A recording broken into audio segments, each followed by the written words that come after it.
The parents of Robert Wiles said tonight this has been a horrifying experience. The Toledo native disappeared in April of 2008. He was last seen in Lakeland, Florida. The Wiles family received a ransom demand a few days after Robert disappeared. If you hope to see him again, you must follow our instructions without deviation. It was a multi-million-dollar company. They did work all over the world. You want to get the attention of a king? Kidnap a prince. I know my parents were ready and willing to give them everything they wanted. I mean, we all were. This was just something that none of us has seen before. No one is doing what they said they would do. You just wait and you hope and you pray. Where is this kid? What happened to Rob? In homicide, the victim is already gone. They're deceased. A kidnapping has an added dynamic. As far as you can tell, the victim is still alive. Your mission is to keep that from changing.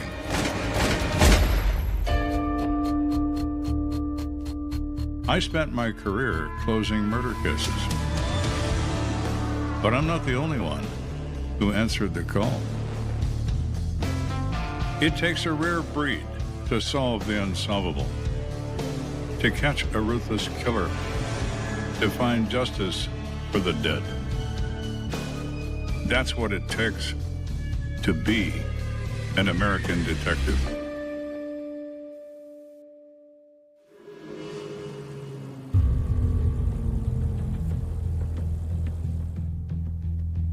Tom Wiles is the owner of National Flight Services, a multi-million-dollar company that services private jets.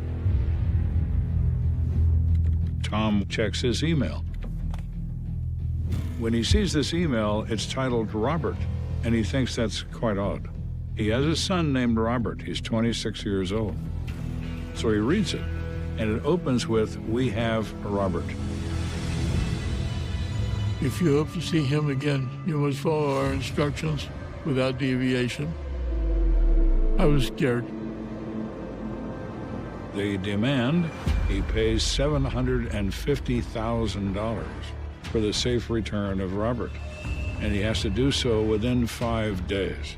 Any attempt to contact the authorities, and we will take your son's life. And signed Group X. Oh my God. Oh my God. I did not think it was a joke. I was scared of it enough that I know I called Pam right away.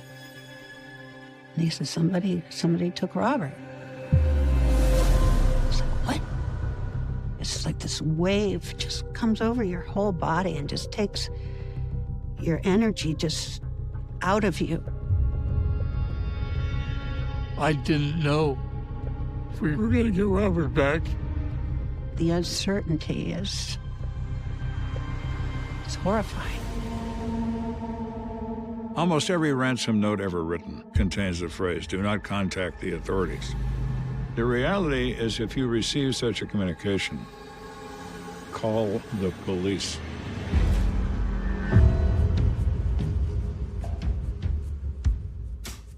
My name is Dan Kelly. I started with the FBI in 1990. I specialized in white-collar crime. You have things like bank fraud, you have civil rights violations, public corruption. It's a very important and a very busy area of investigation for the Bureau. I had not been assigned as a case agent on a kidnapping investigation previously. This was just something that none of us had essentially seen before in 20 years' experience on the job. So what we want to do is find out, what can we learn about Robert Wiles? Who exactly is Robert? And why is it that this is happening? Obviously, we use Tom Wiles, the father, as a great resource.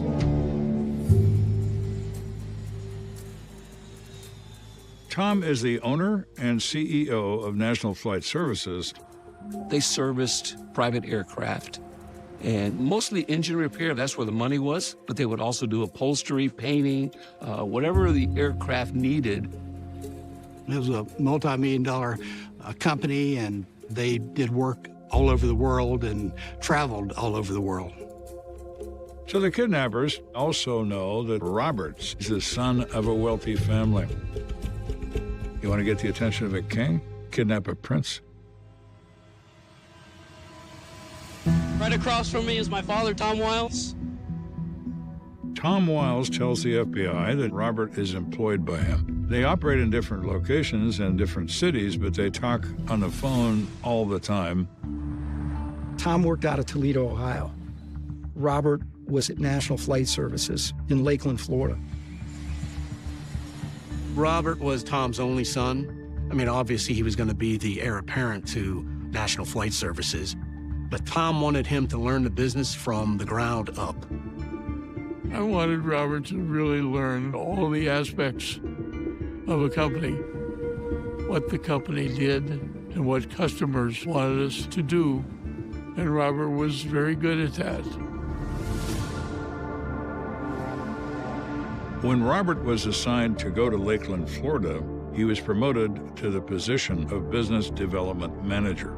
His job was to attract new customers to the business and also to make current customers happy. Robert, you know, he loved working. What was important to him was doing the job right. Integrity was really important in our family. After learning this information, there is a lot of legwork to be done. At this point in time, we have no information relative to anyone else. Where is this kid? The last time that Robert was seen at National Flight was approximately 7 p.m. on Tuesday, April 1st, 2008. It is now April the 3rd, and his truck is still there, but he is not. So the FBI sends other agents to his apartment. Nothing is out of place, no evidence of a struggle, nothing broken. So it is a mystery. He has disappeared into thin air. So the kidnappers want $750,000. The note says that the Group X people or person is willing to kill Robert if they don't get what they want. You have to believe that's true. The note demands this occurs by April 8th. It's already April 4th. They've only got 4 days. You're terrified. You don't know what's happening. You don't know where your brother is. I know my parents were ready and willing to give them everything they wanted. I mean, we all were. Give them what they want. My sole thought is to get Robert back. And we had the money. However, the consensus was that Tom should not pay the actual ransom monies. Even if you were to pay those monies, there's just no guarantee that Tom is ever going to see his son again. And the FBI says, let us deal with this, and we will recover your son by capturing the people that have him. We didn't know what to think. You just trust them, and if they ask you to do something, you do it. You have faith in them. So the first step in getting Robert back is to determine who is holding him captive. Who is it that's demanding $750,000? You obviously always have to consider individuals that are close to the actual victim. And one of the things that kind of brought our attention was the fact that Tom was going through a very difficult time with his wife, Pam Wiles. Tom and I separated in 2006. We sold our house in Melbourne. I told him that I would like to have whatever the value of that house is to put away in his savings. And he said, all right. He gave me that money. And that amount was $750,000. Well, my. There's someone else that says they want $750,000. Agent Kelly then learns that National Flight Services has kidnapping and ransom insurance on the senior employees of the company, to include Robert Wiles. So this loss of $750,000 that has been paid to the wife could be reclaimed from the insurance company as a ransom payment. So logically, is there any connection? Does Tom Wiles have some things to explain? Oh, yes, he does.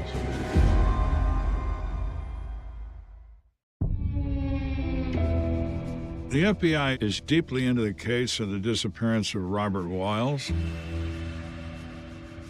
Could this kidnapping be an invention arranged by Tom Wiles for the sheer purpose of collecting money? Say, bring Tom Wiles back in for a confrontive interview.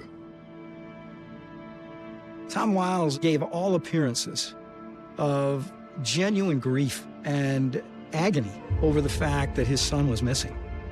But we have to attempt to get to the bottom of this. There is no pleasantness about police investigation. And if your feelings get hurt by that, well, that's too bad. I was cooperative. They wanted to know what I knew. We asked him about the kidnapping insurance. He said his employees travel to foreign countries. Business executives and business employees can be kidnapped in these countries, and exorbitant dollar amount demands can be made for their safe return. That's why Tom Wiles took out kidnapping insurance. All right, that's a reasonable enough explanation. During the interview, Tom Wiles clearly establishes during this time frame that he is in Toledo, Ohio. And further, we had no emails, we had no phone calls to indicate that he might be orchestrating this with anyone else behind the scenes. Tom Wiles had nothing to do with this kidnapping. It's for real. For a few days, nothing has been heard from Robert or the kidnappers, and the critical date of April the 8th is fast approaching. The ransom note indicated that $750,000 were to be placed on Robert Wiles's desktop. So what ultimately was decided was that we would take coffee grounds of an appropriate weight for $750,000 in cash, and we would place the coffee grounds inside the box. So the simple plan is that when that person arrives to claim the money, they're going to be arrested. Robert's abduction has been kept a secret from all NFS employees. No one knows. But due to the nature of the ransom note indicating that the monies needed to be placed in Robert Wiles's office, we needed a trusted confidant that Tom could place us with. The individual that Tom Wiles provided to do that was Toby Holt, the operations manager at National Flight Services. Toby was running the facility in Lakeland. Wiles trusts him explicitly. So what we decide to do is get cameras into Robert Wiles's office.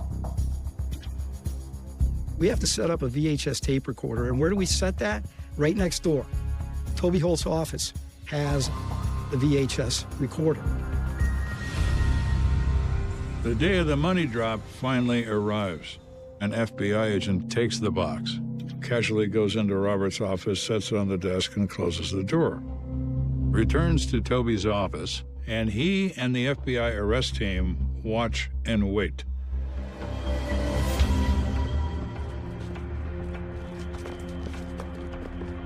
We had Tampa SWAT come into National Flight Services. They were hidden. They were staking out the money, you know, in case somebody did come try to retrieve it out of Robert's office. The trap is set. All of our ducks are in a row as far as we're concerned, and you always hold out a little bit of hope that there was going to be a pickup of these monies. But that date comes and goes. Nothing is heard again from the kidnappers. Robert never reappears, and the money is never claimed. Agent Kelly is struck by the weirdness of this investigation. Nothing is matching up with anything he's ever experienced. Nobody picked it up. Why? What happened? You know, what went wrong? The whole thing was strange. The uncertainty is real hard to learn to live with. You just wait and you hope and you pray. You get these thoughts in your mind of, is he scared? Like, is he somebody like hurting him? And like, you have to push those thoughts out of your head. It was terrible. It was a terrible time. So at that particular point in time, there's a bit of a shift in the mentality of the investigators to open the investigation up and start soliciting the public's assistance in this matter. The parents of Robert Wiles said tonight this has been a horrifying experience. The Toledo native disappeared in April. He was last seen in Lakeland, Florida.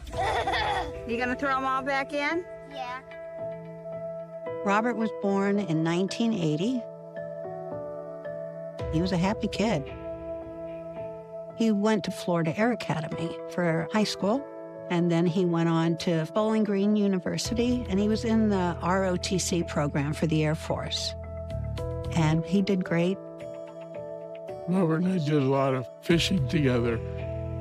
We did a lot of boating together. And he loved to be out on the water. Rob was extremely compassionate, but yet knew how to have fun. My name is Robert Wiles, and I'm from Toledo, Ohio. He had this way of speaking to people that kind of had them kind of bring their guard down a little bit. And people just were drawn to him. He was just that guy. I loved being around him. I've got a lot of good memories. In homicide, the victim is already gone. They're deceased. A kidnapping has an added dynamic. As far as you can tell, the victim is still alive. Your mission is to keep that from changing. So now the question is, where is he? As part of the FBI's investigation into the kidnapping, we deployed its evidence response team to the scene of National Flight Services. It would be very important indeed if they could find a crime scene. His vehicle is still parked in the lot. That indicates he never left the place. So the first thing to attack is the building. We had agents and support people who are trained in evidence recovery, basically combed over the entire hangar. Numerous individuals conducted a thorough search of Robert's office, the entire upstairs office area. And there was nothing that they found, blood, any kind of hair, any kind of body fluids that would indicate that a murder happened inside that building. He has disappeared from the face of the earth, gone. So we decided to interview National Flight Service employees. Now, the money drop wasn't in an open area, it was in the office, which to us made no sense. The building itself, there's security inside, the alarms are set, doors are locked. If you don't have, the key code or a card to get in, it would be very difficult. Leading them to conclude it appears to be an inside job.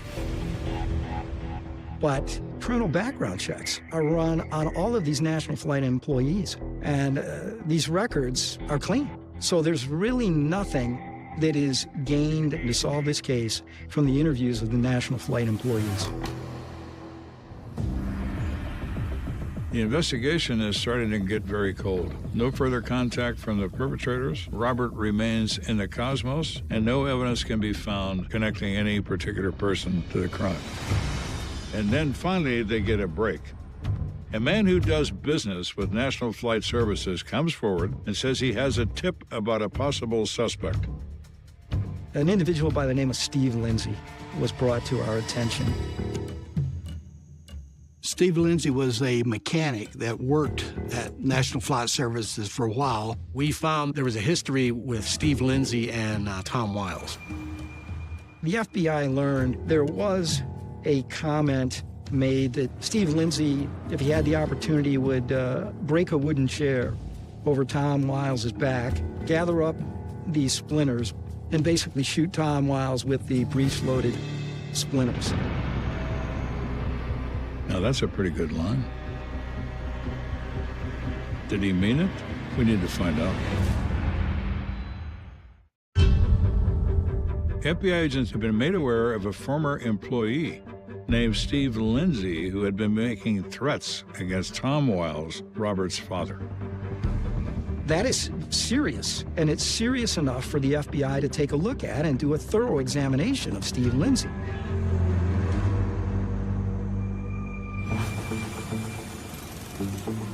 The FBI learned that Steve Lindsay was exceptionally good at his job. Steve Lindsay had a superior knowledge of the TPE 331 engine. The problem was he had had some issues with a National Flight Services vehicle while drinking. I remember having a discussion with Steve saying he had to quit drinking or we're going to have him doing any work for us. Tom had given him chance after chance after chance. Tom eventually fired him. Steve begged for his job back, and Tom had said, "We're not hiring you back." And he really got upset at Tom. There was tension and outright anger, and angry people are dangerous. So the Bureau has to take a look at Steve Lindsay and say, could he be perpetrating this scheme of the kidnapping of Robert Wiles to severely strike back at Tom Wiles? All the agents believed it was an inside job because of the security of a jet maintenance facility. But Steve Lindsay probably still has the access codes and maybe even the keys. So he fits the bill. So we are able to conduct an interview with Steve Lindsay. When they ask him about his relationship with Tom Wiles, he's not the least bit shy. He hates Tom Wiles. He admits to wanting to hurt him. But Lindsay was adamant that he had no involvement. He said Tom's the one that had fired him, and he wasn't really upset with Robert. He comes across as believable, but everybody says they didn't do it. We still need more. The investigators looked at all of his text messages, and although Steve was a brilliant mechanic, he was a very unsophisticated individual. He wasn't very good at punctuation, word syntax, and he didn't have that level of sophistication that the ransom note would demand. Ultimately, Steve Lindsay had to be eliminated as a subject. So they've exhausted all leads, and Robert is still missing. But so is his cell phone. As we know, our cell phones are connected to us at the hip today and even back in 2008. So what we did is we obtained his cellular telephone records. We can see that Robert Wiles' phone is not only used on April 1st, the day of the kidnapping, his phone is also used on April the 2nd. His phone also continues to ping on Thursday, April 3rd. So whoever took Robert seems to have his cell phone, and they're driving around with it. When you're seeing the cell towers, looking at his phone, well, it looked like he's traveling a toll road. Well, now you got toll booths involved. There was 3 toll booths out there on the Polk Parkway, and they each take pictures of every car that passes through. So what do? We file a subpoena with the Florida Department of Transportation to obtain all of the video footage of the Turnpike toll booths. We get Tom Wiles in. Tom Wiles looks to see if there's any vehicles that he may recognize coming through the toll booth. They're assuming that this is an inside job, and maybe the car is a car that Tom will recognize as being one of his associates or employees or even a friend. I just remember cars coming through the toll group on the Lakeland Freeway. It took a long time to watch it. Polk Parkway is a very busy place, and hundreds of cars go through those booths. Call it what you will, and a 1 in a million shot by Tom Wiles. So he's watching this seemingly endless video and suddenly says, "Stop the tape." And he focuses on this car. It's a BMW convertible. And he says, I know that car. At first, I didn't think it was possible. Lo and behold, he picks out a silver BMW of his operations manager, Toby Holt. Well, I'll be damned.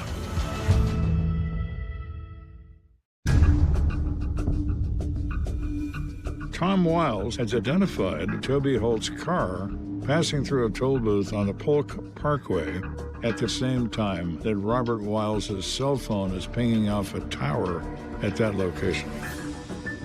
And that just becomes a powder keg moment in this investigation.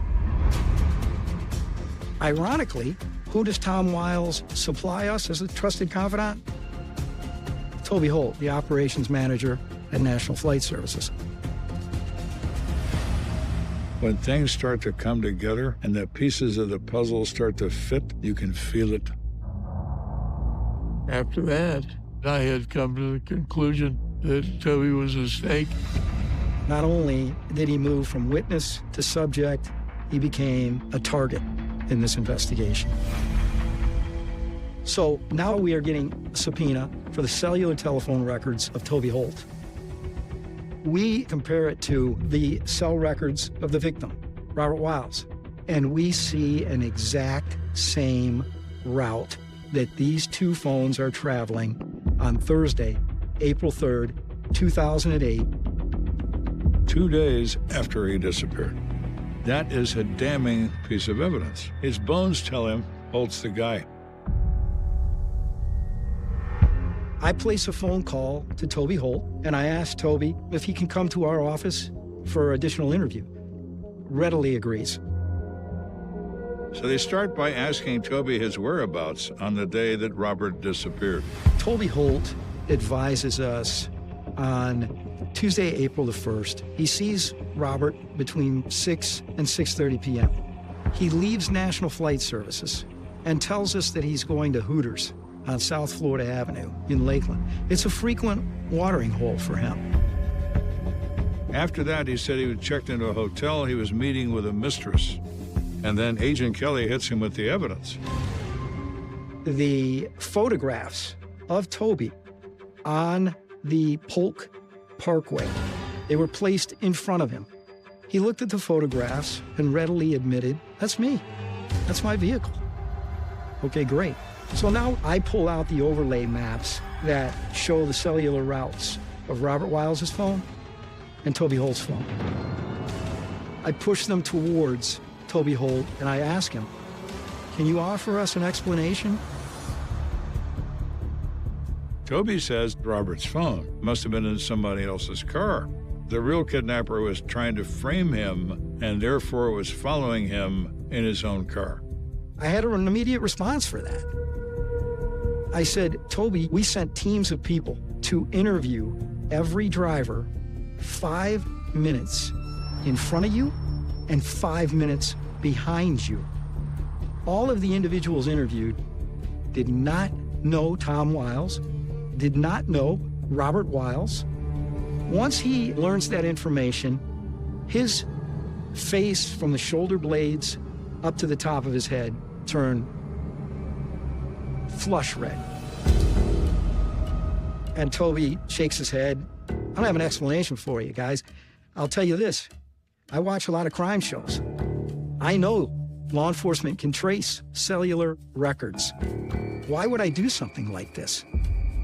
They then ask Toby if they can search his car. Yeah, I've got nothing to hide, sure. Our evidence response team went down and searched that vehicle. Under the hood of the BMW, inside of a white plastic trash bag, further contained inside a handgun case, was a .40 caliber Sig Sauer weapon and also a magazine. Kelly's first thought would be mine. Well, for all the watching of cop shows, you can't hide a gun worth of shit, because now I've got the gun that you said you didn't have. And then he says that sometimes he would put it there because he would travel in bad areas and he needed it for protection. It was a far-fetched, absurd answer. Are you going to be in a position to ask your muggers, can you give me a few minutes so that I can lift up the hood of my vehicle, unpack my 6-hour 40 caliber? It just didn't make any sense. And Mr. Holt is not just a liar, but a bad liar. He's hammering nails in his own coffin lid. But we had no lawful right to seize that weapon at that time. There's not a body. We have no legal grounds to charge him. So Holt was able to leave the premises, but we believed that Toby Holt was obviously involved in what ultimately happened to Robert Wiles.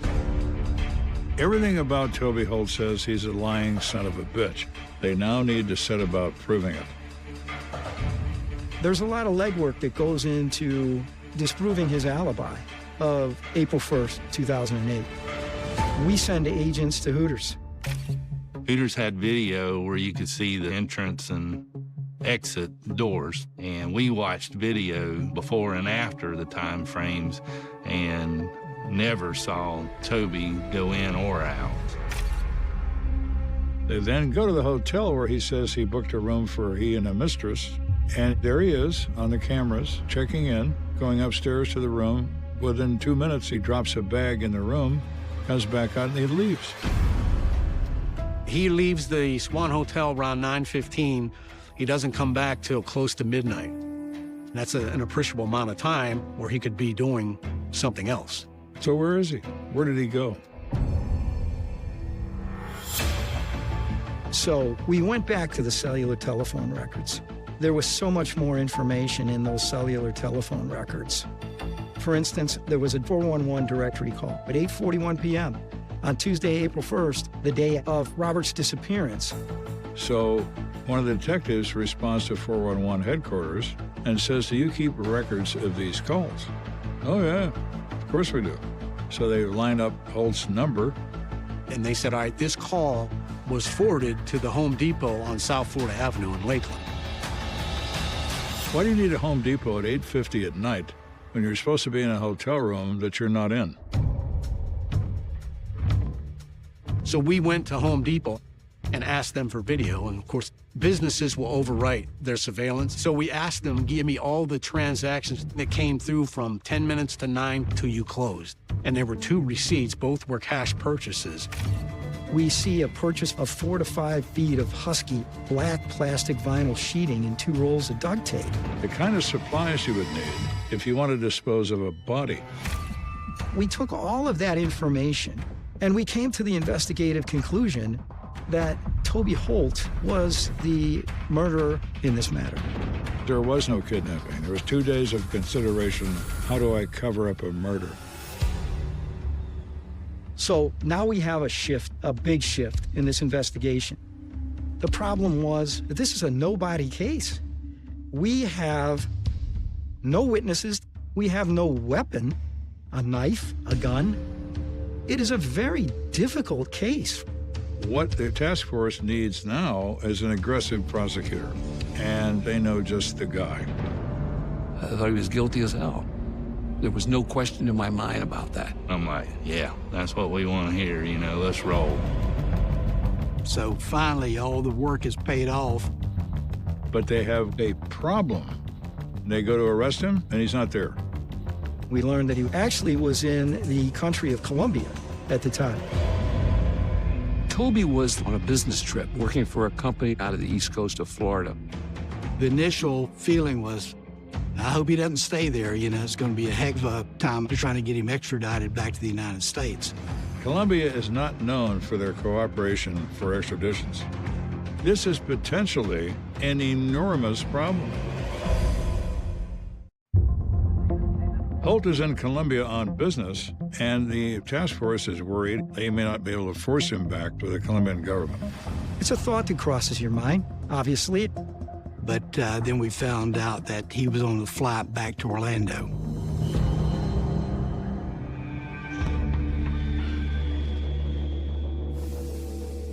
When he arrives at the airport, there's a group of people waiting there to see him. They're not happy relatives. They're other people that have badges and guns. Toby Holt didn't have the typical reaction. I mean, it wasn't like, are you guys crazy? It was kind of like, they got me. Let me think about what I can say to get out of this. A Florida man sits behind bars tonight accused of killing and kidnapping Toledo native Robert Wiles. He was charged with first-degree murder, kidnapping, and extortion. After he was arrested, it's gut-wrenching. I mean, it just rips your heart out. But by then, we all kind of assumed that that's what happened. And so now we want to know what happened to Rob. These detectives have turned up a number of circumstances that are quite suspicious. But we need to find out what Toby Holt's motivation could be. We currently don't have one, but they're still looking. We learned there was some animosity towards Robert because Toby Holt believed that he was essentially, quote, giving away revenue. Well, that created tension because Toby Holt, at the time, was the general manager. A substantial amount of his salary was based on the profit of the Lakeland facility. Toby Holt felt that Robert was undercutting him, and that was causing National Flight Service to lose money. And by them losing money, Toby's losing his bonus money as well. Based on his financial records that the FBI went through, we've learned Toby lived way above his means. Mr. Holt lives a questionable lifestyle. He has at least a dozen girlfriends. He had a number of confidants at National Flight that would cover for him in relation to his wife. He was dating any and everybody he could meet, you know, playing the role, you know, going to the restaurants constantly. And so I think it all caught up to him. Given the absence of a crime scene, there is no way to know how this all transpired. But some reasonable conclusions can be made through speculation. I believe that there was some very bad blood between the two. And it becomes this slow, simmering pot on a stove. And eventually it boils over, and something awful comes of it. There very well could have been a situation where they had it out, where Robert says, I am going to tell your wife about all these mistresses. I'm going to expose you for that. You're also going to be fired. That leads to a physical altercation. And perhaps Toby becomes overwhelmed with rage, reaches in his desk drawer, pulls out his .40 cal, and uses it. Boom, diddy, bum, diddy, bum. So long, Robert. And at that point, we know that there is black plastic sheeting and 2 rolls of duct tape on April the 1st that has been purchased from Home Depot. You would assume then that the body is wrapped in that and disposed of. So now we get into the speculation, where did he dispose of the body? We don't know. It was never found. Every retention pond in this state, there's alligators. Could that have been done? Yeah. Alligators are always hungry, and things disappear, bones and all. Gone. Disposal in Florida is as simple as it gets. Toby then comes up with a kidnapping plan, the $750,000 ransom demand. So connecting the dots, it's perfectly understandable why the money wasn't picked up. He knew it was a trap.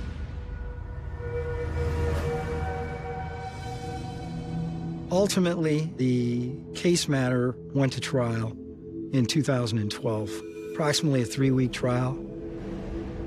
It came down to, obviously, where a jury had to make a decision.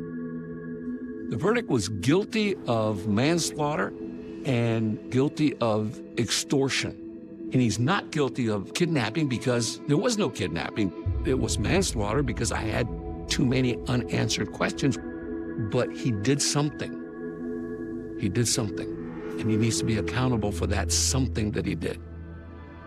The judge gave him 15 years for the manslaughter and 15 years for the extortion consecutive. There is obviously some elation with that conviction.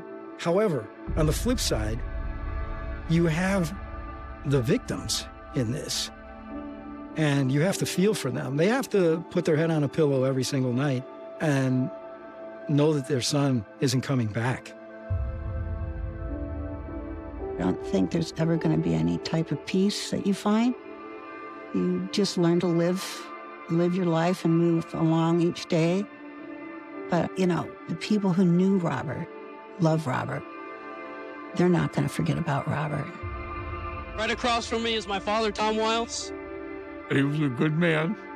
I was very proud of him. I miss him every day of my life. I just can't believe it happened.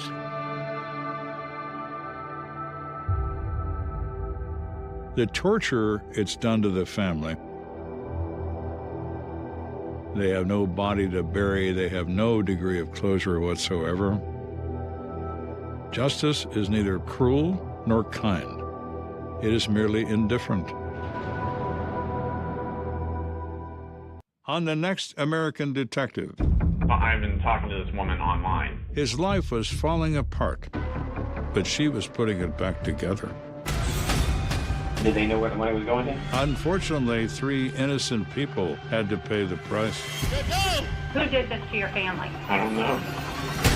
The quiet hum of a Wednesday evening in Gilbert, Arizona, was shattered on that 20th day of May, 2020, in a way that would alter the trajectory of a family forever. For Alicia Cordova, the routine of household chores was interrupted not by the typical cacophony of a bustling home, but by the frantic, terrified voice of her 5-year-old daughter, Capri. What followed was a digital witness to horror, a FaceTime call between 2 young children and their father, 40-year-old Nick Cordova, that descended into silence, chaos, and ultimately, the echoes of a life taken too soon. What Alicia witnessed through that small, glowing screen would become the catalyst for a 6-year battle for truth, justice, and accountability, a struggle that remains as unresolved today as it was in the initial aftermath of the shooting at Gilbert Air. Nick Cordova was a man defined by his ambition and his deep-seated commitment to the people around. Him, raised by a single mother who had him when she was just 16, Nick learned early the responsibilities of leadership and protection. He was a father figure to his younger siblings, a devoted husband, and an entrepreneur who believed that a challenge was simply an opportunity waiting to be seized. When he stepped into the HVAC business at 511 West Guadalupe Road, he saw the chance to build something lasting for his family. He entered into a partnership with Dave Sweetman, a man who, unknown to Nick at the time, brought with him a history of professional and personal turbulence that would cast a long, dark shadow over the future of the company. The events of that Wednesday evening began just before 5:30 in the afternoon. As Alicia raced toward the office, her mind reeling from the frantic call, she held on to the hope that Nick, a man she viewed as invincible, had survived. When she arrived, however, the scene was not one of rescue, but of containment. The yellow police tape and the somber silence of the officers on site spoke louder than any words could. It was there, amidst confusion and the desperate inquiries of a wife searching for her husband, that the finality of her loss was delivered. Nick was gone, leaving behind a grieving family and a web of questions that the Gilbert Police Department has struggled to untangle for over 6 years. The scene inside the office presented a chaotic tableau. Upon arrival, responding officers encountered Dave Sweetman, who, according to police reports, emerged from the building in a state of high agitation, handing over a bloodied firearm while claiming to be the victim's partner. The office itself bore the scars of a struggle, a displaced desk, a discarded tooth, a hollowed-out potato, which fueled rampant online speculation, and multiple bullet holes etched into the walls and furniture. Yet, amidst the disorder, a singular question persisted. Who was responsible for the death of Nick Cordova? Dave Sweetman provided a narrative of a robbery gone wrong. He told investigators that 2 men in masks had entered the office, confronted them, and engaged in a violent struggle. He claimed to have been incapacitated after being struck in the head, only to regain consciousness after the assailants had fled, at which point he attempted to check on Nick and alert authorities. While surveillance footage did corroborate the presence of 2 men in a red and silver Ford F1 150 truck. The inconsistencies in Dave's account, including the discovery of over $1,000 in his pocket despite his claims that the suspect had taken all his money, remained a point of significant contention for Alicia and the investigative community. The suspicion held by Alicia was not born of mere grief, but of a growing list of red flags that had accumulated in the months preceding the shooting. Nick had expressed concerns about his safety, feeling as though he were being watched and questioning the financial integrity of his business partner.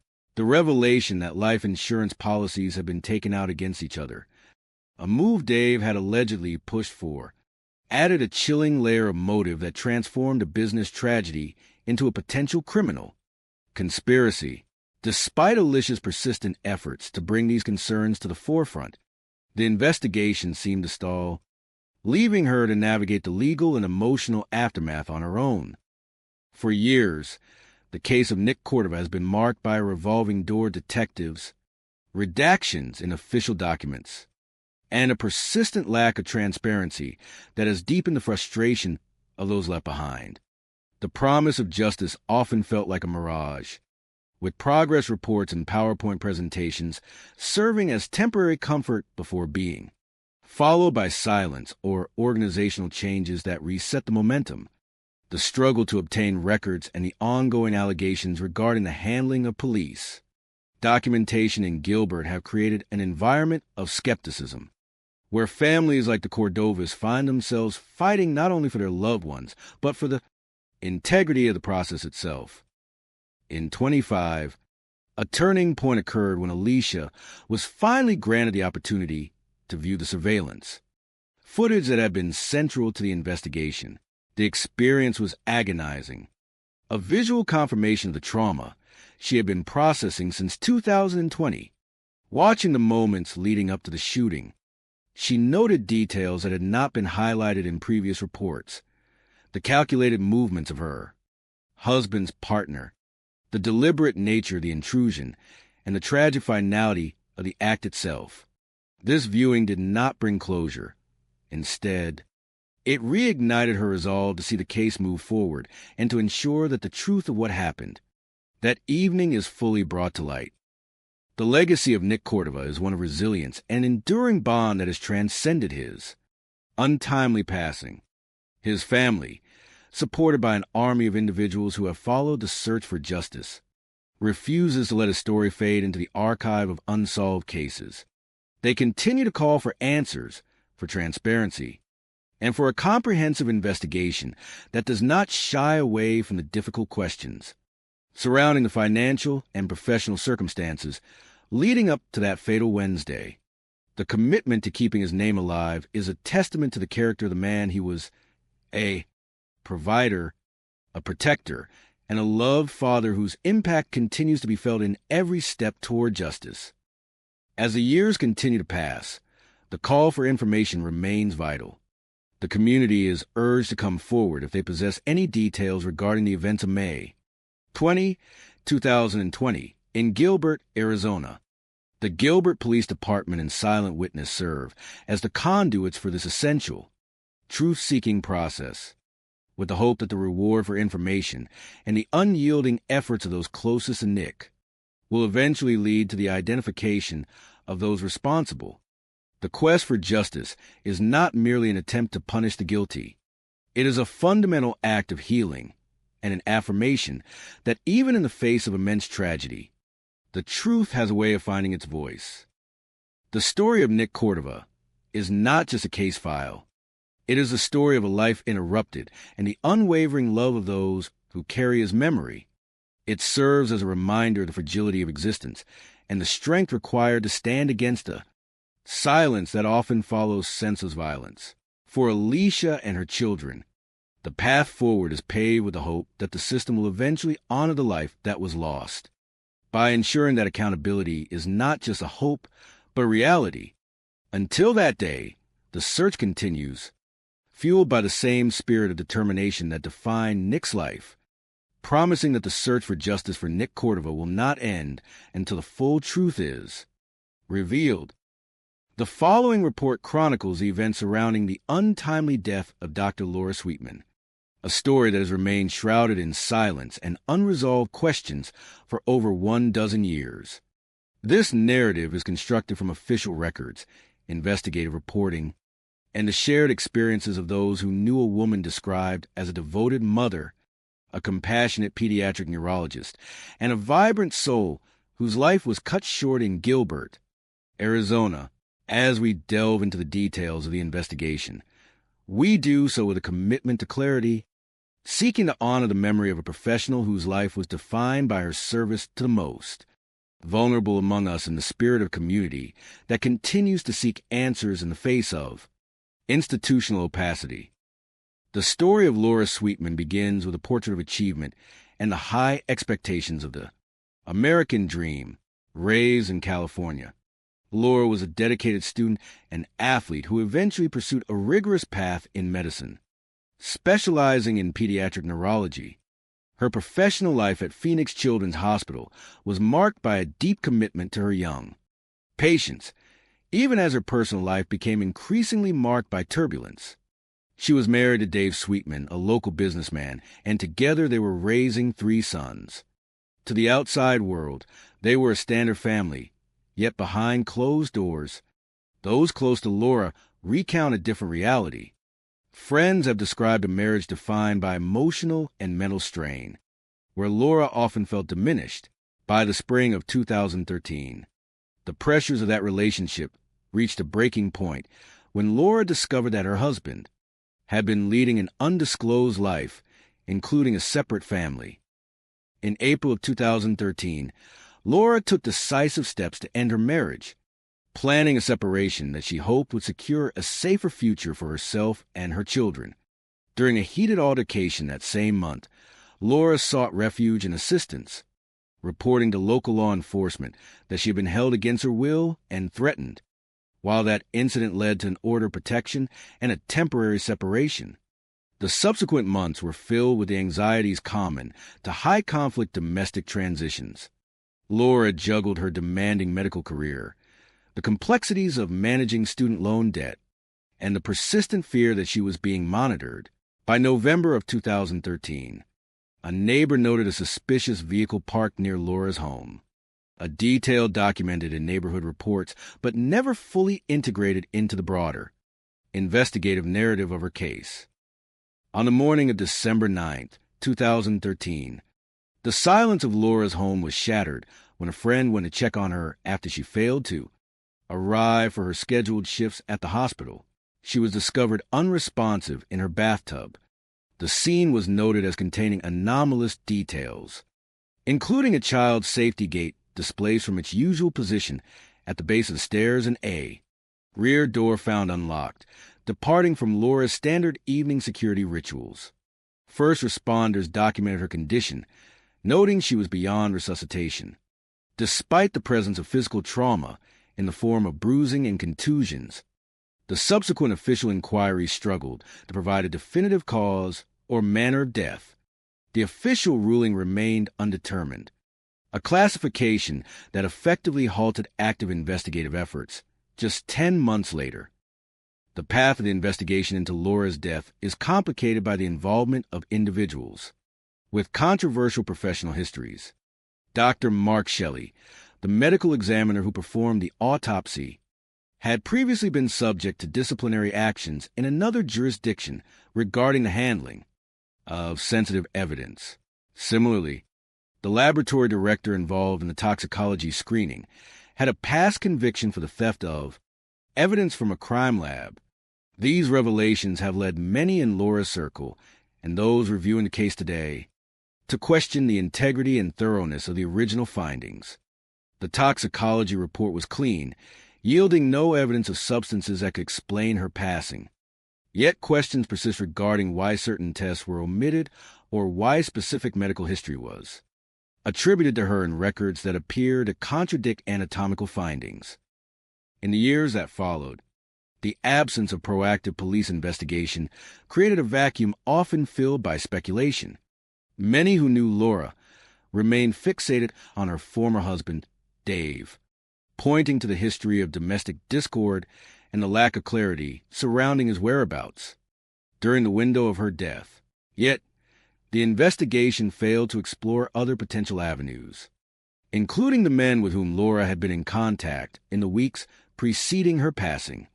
One individual, a gym trainer who was with Laura on the evening before she died, was interviewed, but key details regarding his departure times and his alibi remained unverified. The failure to conduct a broad inquiry into these social connections has left many in the community feeling that justice was sidelined. The resilience of Laura's family, friends, and colleagues remains the enduring spirit of the story. They recall a woman who balanced immense professional responsibilities with a love for life, who, despite the weight of personal struggles, radiated warmth and positivity. The decision to celebrate her life with color rather than the somber tones of traditional funeral attire is a testament to the character she displayed even in her most difficult hours. As we reflect on this case, it serves as a sobering reminder of the necessity for transparency and rigorous standards in the systems charged with the solemn duty of investigating the loss of a life. The call for a re-examination of these events is not merely a search for fault, but a pursuit of the truth that Laura Sweetman, her children, and the community she served deserve. As the years continue to pass, the hope remains that the records surrounding this case will be subjected to the scrutiny they were denied in the past. Transparency in law enforcement and the medical examiner's office is a foundation of public trust, and it is in that spirit that this account is presented. We encourage all who hold information or wish to see a more comprehensive pursuit of justice to continue the conversation. The life of a dedicated doctor, a mother, and a friend remains a significant chapter in the history of the Gilbert community, one that is not fully closed until the questions surrounding her final moments are answered with the clarity and professional integrity that every individual is owed under the law. We stand with those who remember Laura for the light she brought to her practice and the courage she showed in seeking a new beginning, ensuring that her story is not forgotten by those who have the power to finally bring it to rest. The following report chronicles the events surrounding the death of Laura Sweetman, a dedicated pediatric neurologist whose life was prematurely cut short in the year 2013. As we examine the echoes of this tragedy, we do so with the utmost respect for her legacy as a healer, a mother, and a vibrant soul who touched the lives of countless children in the Phoenix area. Her story is one that lingers in the quiet corners of Gilbert, Arizona, not because it is forgotten, but because for the family, friends, and patients who loved her, the quest for truth remains an unfinished chapter. Laura Sweetman was a woman defined by her brilliance and her resilience. As a board-certified specialist in pediatric neurology at Phoenix Children's Hospital, she navigated the complex landscapes of the human brain with precision and empathy. To those she treated, she was more than just a physician. She was a beacon of hope for families facing the most daunting health challenges. Yet, beneath the professional veneer of a life dedicated to medicine and the upbringing of 3 sons, there existed a private narrative of turbulence. In the years leading up to her passing, Laura faced a profound personal trial of a marriage that had drifted far from the ideals of her youth. The unraveling of her domestic life began in earnest when she discovered that her husband, Dave Sweetman, was leading a life that diverged sharply from the picture-perfect family dynamic they had projected. The discovery of an undisclosed second family, a revelation that came to light through the modern lens of digital investigation, served as a catalyst for Laura. She resolved to reclaim her independence, planning a quiet departure that would protect her children from the instability that had come to define their home. It was during this pivotal transition in the spring of 2013 that the situation escalated leading to a domestic violence incident that brought law enforcement to their doorstep. That evening, documented by an audio recording that captured the desperate pleas of a woman seeking to escape, became a defining marker of the fear that had begun to overshadow her daily existence. Following this incident, an order of protection was established, and Laura began a new chapter in a rental home, seeking to balance the demands of her neurology practice with the necessity of ensuring her safety. Friends described this time as one of immense pressure. Laura was navigating not only the emotional weight of a pending divorce, but also the persistent and unsettling anxiety that she was being monitored. Reports of suspicious vehicle, a white sport utility vehicle, seen loitering near her driveway in the final weeks of her life, painted a picture of a woman living under a cloud of uncertainty. Neighbors, ever the keepers of local watch, noted the vehicle and the dismissive nature of the stranger behind the wheel, yet these reports, like many threads in this complex tapestry, failed to gain the traction of a formal, sustained police investigation. On the morning of December the 9th, 2013, the silence of Laura Home was broken by the discovery of her body. For a physician of her caliber, an unexplained absence from a hospital was the first sign that something was profoundly wrong. She was found in her bathtub, a site of personal solace where she often sought quiet moments of reflection after long shifts. When first responders arrived, they encountered a scene that defied immediate explanation. While the physical environment showed no signs of forced entry or the violent struggle one might associate with such a tragedy, the presence and displaced gate at the foot of the stairs and the unlocked back door offered quiet, nagging questions about what transpired in the hours prior. The ensuing investigation, hampered by limited resources and an ultimate ruling of undetermined cause and manner of death, left a vacuum where justice was expected to reside. The medical examiner report, which cited a history of a previous heart attack, a claim that appeared at odds with the findings of her own cardiologist, became a focal point for those seeking answers. The lack of clarity regarding toxicological screenings and the absence of a comprehensive review process only served to deepen the frustration of those who knew Laura best. It is a sobering reality that in a nation as vast as the United States, where the pursuit of truth is a cornerstone of our justice system, the mechanisms intended to provide that truth can sometimes fall short due to the stark realities of administrative shortages and evolving standards of practice. The narrative of Laura Sweetman is further complicated by the shadow cast by the later death of Nick Cordova, a business associate of her former husband, whose life was taken in a violent confrontation in 2020. When one considers the persistent questions surrounding the men in Laura's life, the various acquaintances she had been communicating with, the complexities of her financial entanglements, and the overarching fear that permeated her final months, it becomes clear that this is a case demanding a holistic examination. The failure to deeply investigate the various potential paths and individuals surrounding Laura has left her family, including her father and children, in a state of perpetual limbo. As we look back on the life of Laura Sweetman, we do not wish to dwell in the dark, but rather to illuminate the light she brought into the world.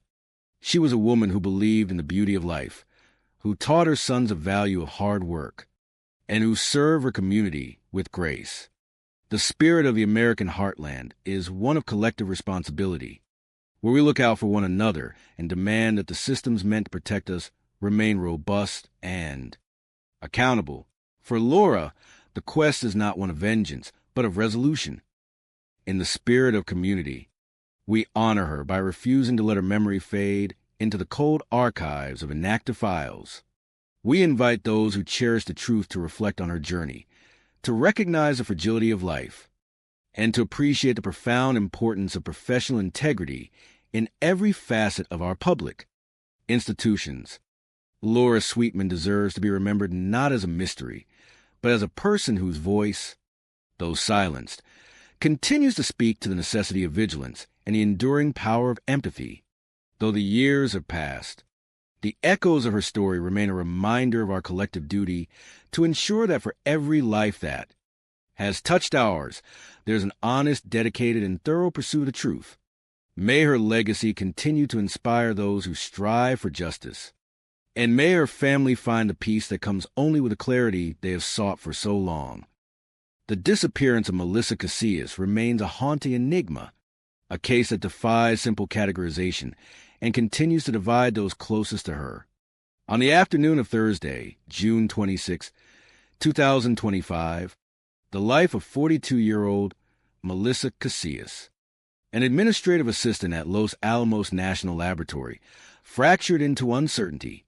Her 18-year-old daughter, Sierra, working at a local coffee shop in Taos, New Mexico, received a cryptic alert from her father, Mark. He had been informed by Melissa's supervisor that she had failed to report for work that day, a jarring anomaly for a woman known for her professional dedication and daily, synchronized commute with her husband. As the afternoon unfolded, the initial concern shifted into a frantic, desperate search for answers. Sierra recalled seeing her mother earlier that day, just before 1 o'clock, when Melissa stopped by the shop to drop off lunch.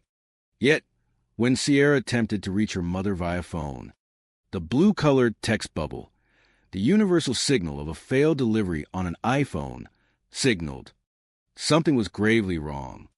Attempts to track Melissa's location via a shared application resulted in a blank screen, the digital footprint of her existence having abruptly ceased. Upon arriving at the family home, Sierra discovered a scene that defied logical explanation.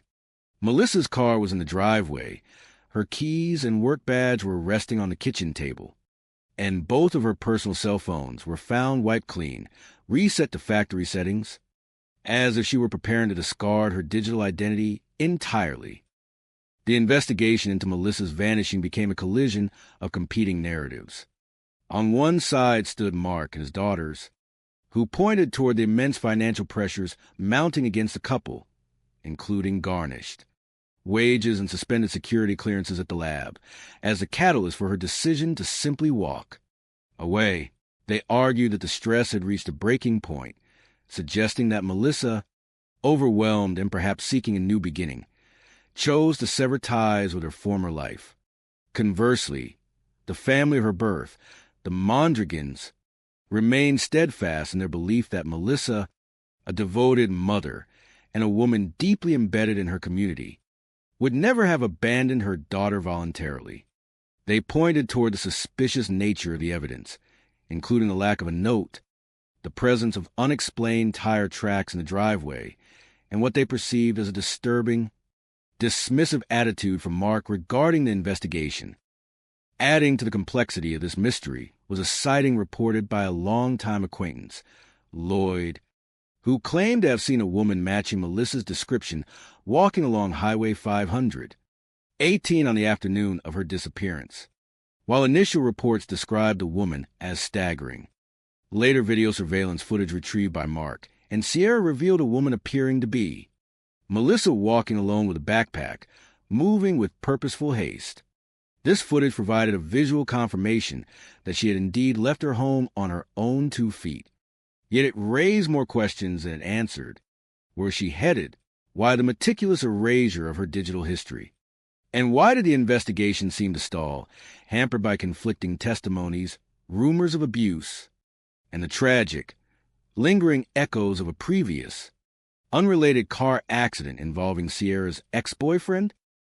The search for Melissa has been further complicated by the emergence of disturbing, unverified theories, whispers of connection to a series of disappearances involving scientists and researchers associated with government labs have cast a long, chilling shadow over the case, though law enforcement has found no concrete evidence linking these disparate events. Reports of a mysterious woman who allegedly visited Sierra claiming to have psychic abilities and knowledge of Melissa's whereabouts were later denied by the individual herself, leaving the family to wonder if they were being manipulated by an unknown actor. Even more bizarre were the interactions with a local man who reportedly boasted of finding a body, a lead that police dismissed after a brief, inconclusive encounter. As the months pass, the lack of definitive forensic evidence, despite the discovery of a single, unexplained drop of blood near a fish tank in the family home, leaves the case in a state of suspended animation. There's been no activity on Melissa's bank accounts, no passport applications, and no signs of the medication she required as a thyroid cancer survivor. For the loved ones she left behind, the silence is a physical weight. The divide between the Casillas and Mondigan families has deepened, with accusations of exploitation and mishandled search efforts further complicating the path to justice or closure. The mystery of Melissa Casillas is not merely a tale of a missing person. It is a profound reflection of the fragility of human connection and the terrifying reality that, in an instant, a person can simply cease to be, leaving behind a puzzle that may never be fully assembled. For those who still hold out hope for her return, or at least of the truth, the plea remains as urgent today as it was in June of 2025. If you have information, the New Mexico State Police are waiting to hear from you. The pursuit of answers continues, driven by the desperate need to understand what happened on that ordinary Thursday in Taos, and to fill the silence where a woman's voice once belonged. Do you want me to help you draft a follow-up inquiry for the New Mexico State Police or explore a specific investigative angle further? Human beings are strange creatures. They kill for the most ridiculous reasons you could possibly imagine. Money, greed, betrayal. You think you've seen it all, but then life hits you right in the face. Let me tell you about Danny Coleman. A good man, a husband, a father, a veteran who served his country. He did not hurt a soul, yet he was found burned to a crisp in his own truck in the middle of a remote field in Stanton, Missouri, on an October night in 1992. I tell you, that scene was a nightmare. When we arrived, there was nothing left but a charred metal frame and the skeletal remains of a human being. They had removed the license plates, intentionally trying to delay our work. But criminals always make stupid mistakes. They forgot about the vehicle identification number etched into the frame. I tell you, that kind of stupidity is exactly how they seal their own fate. Danny Coleman was a decent man, betrayed by his wife, Karen, in the most heinous way imaginable. She was living a double life, a life buried in drugs and extramarital affairs. When we started the investigation, she looked me straight in the eye and talked about a happy marriage. You have to be kidding me. That was the most blatant lie I have ever heard. It took years, until a deathbed confession from a convict named Larry Nolan echoed out of a prison cell, for the truth to finally surface. Larry Nolan had fallen for Karen, or at least he thought he had. Karen seduced him, promised him a cut of the insurance money and a future together, all in exchange for her husband's life. It was a cold, calculated, and twisted plot. Danny was lured to a vacant house, beaten by men he did not even know, and then finished off with gunshots before being driven to that field to be disposed of in a fire. The hitman, James Cornhart, a local firefighter, left a single fingerprint on a matchbook cover at the scene for 16 years. That fingerprint sat locked away in an evidence locker before justice finally caught up to it. You know, the truth has a funny way of finding its way into the light. When we finally made the arrests, when the recorded prison calls exposed their sheer depravity, I felt a sense of relief. Steve Mueller, another conspirator, admitted he was the one who pulled the trigger. Karen Coleman, the mastermind, the woman who sold her soul for $50,000 in insurance proceeds, finally had to face the music. She received 20 years in federal prison. I tell you, that makes my blood boil. She should have gotten life. 2, she was a murderer just as much as they were. She is the one who planted the seeds of death and orchestrated the entire thing. Danny Coleman was blindsided by the woman he trusted most. He never even stood a chance, and that is the greatest tragedy of this entire case. We are still looking for a mystery man known as Dozer, the third man in that killing squad. Justice never sleeps, and neither do we. People keep asking me how someone can do something so cruel. I do not have an answer for that. I only know that, in the end, the darkness always has to yield to the light of the truth, no matter how many years it takes. Human beings are strange creatures. They kill for the most ridiculous reasons you can imagine. You start your day, you go to work, you come home to your family, and in a heartbeat, someone decides your life is worth less than a check. I tell you, it happens more often than you think. You have to be kidding me. We are talking about October 22nd, 1992. A quiet night in Stanton, Missouri, where a truck was found burning in the middle of a field. A man was inside, burned beyond recognition. A scene like that, it shakes you to the core. Who does that? You look at a crime like this, and you have to start from the inside and work your way out. There were no license plates, no wallet, just a frame of scorched steel. But the devil is always in the details. A gold chain, a watch, a belt buckle from a hunting group, and a metal pin in a leg. That pin, that was a key that unlocked the identity of Danny Coleman. He was a good man, a caring father, a man who taught children how to handle firearms with respect. He served his country and came home to build a life. He did not deserve to be tossed into a field like trash. Then you look at the family. You look at the wife, Karen. She seemed like a grieving widow. But the truth has a funny way of coming to the surface. She was living a double life. Drugs, affairs, cold-blooded greed. She was not just losing her husband.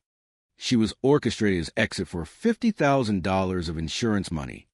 It is a pathetic thing to trade a human life for a stack of cash. 7 years, 7 long years of silence passed until a man named Larry Nolan, dying in prison, decided to spill his guts. He confessed to a cellmate about a murder he had set up, a hit he orchestrated because he was in love with a woman who played him like a fool. He never got the money, and he never got the girl. It is a sad state of affairs when your best friend's husband is the one trying to kill you.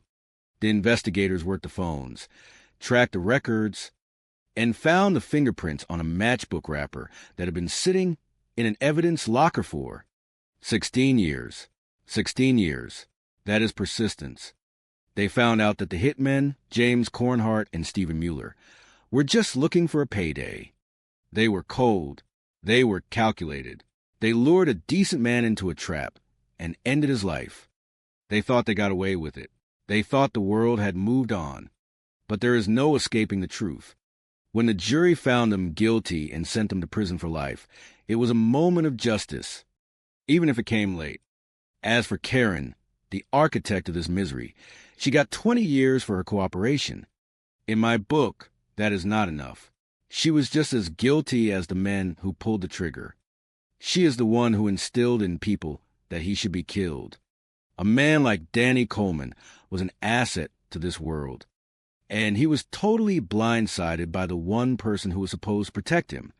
It is a lesson in how quickly the darkness can move into a house, and how hard you have to work to shine a light back on it. Case closed, but the memory of that betrayal, that stays with you. People are strange creatures. They kill for the most ridiculous reasons you could ever imagine, and then they lie about it until the truth finally crawls out of the darkness. You have to be kidding me. It was October 22nd, 1992, when a man was found burning in a truck in the middle of a field in Stanton, Missouri. It was a gruesome sight. A body, charred beyond recognition, sitting in the front passenger seat. Why there? Who was he? The fire destroyed almost everything, but it did not destroy the truth.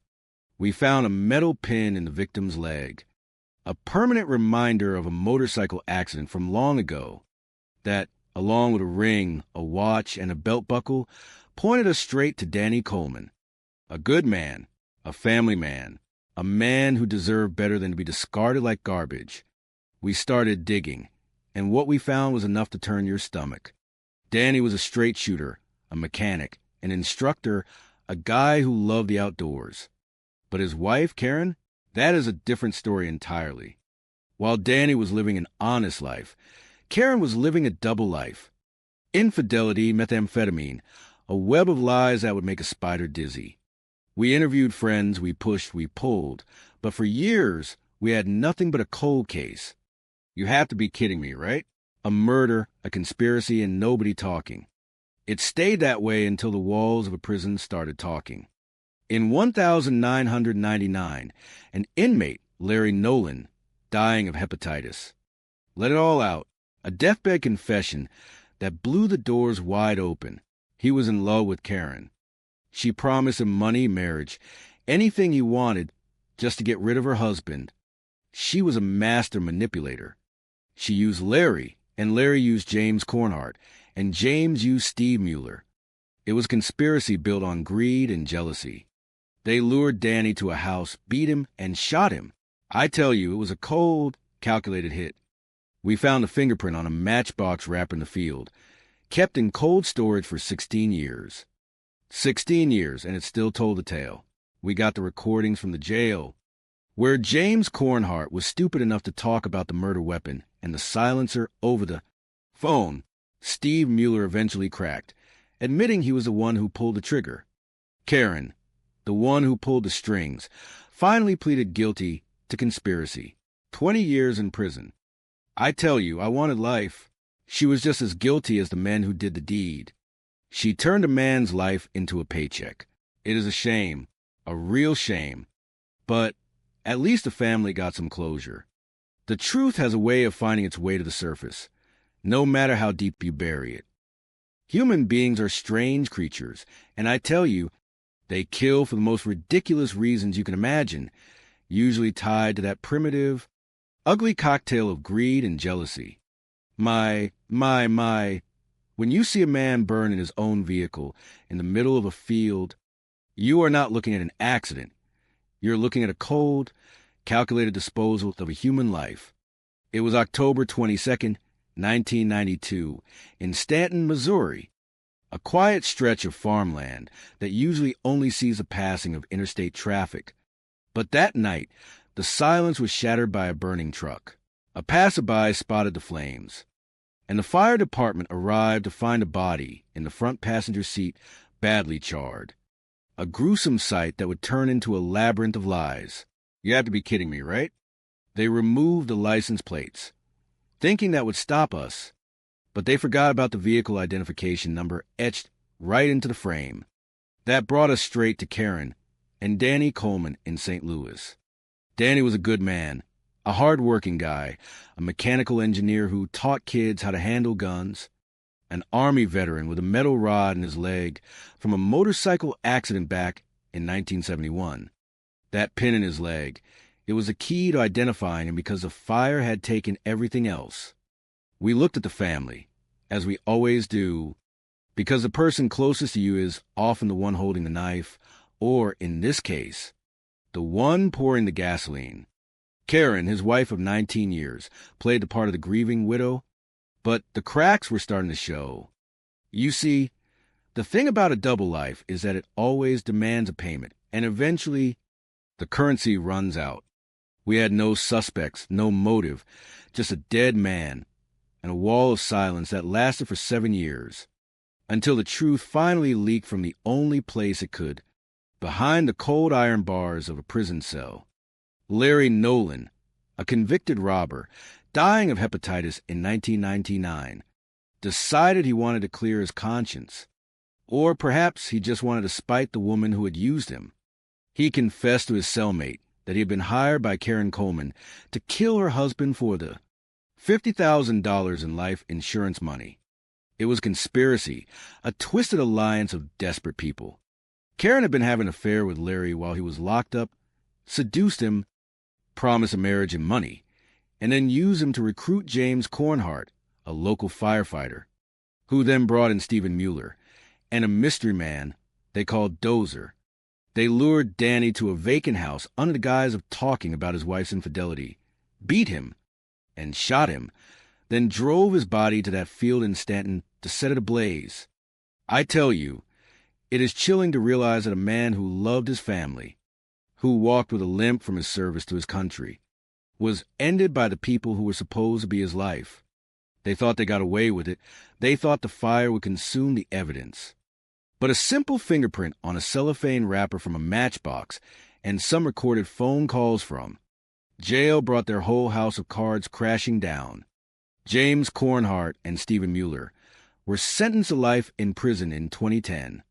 And while that brought some measure of justice to the son, Joby, it does not bring back the father.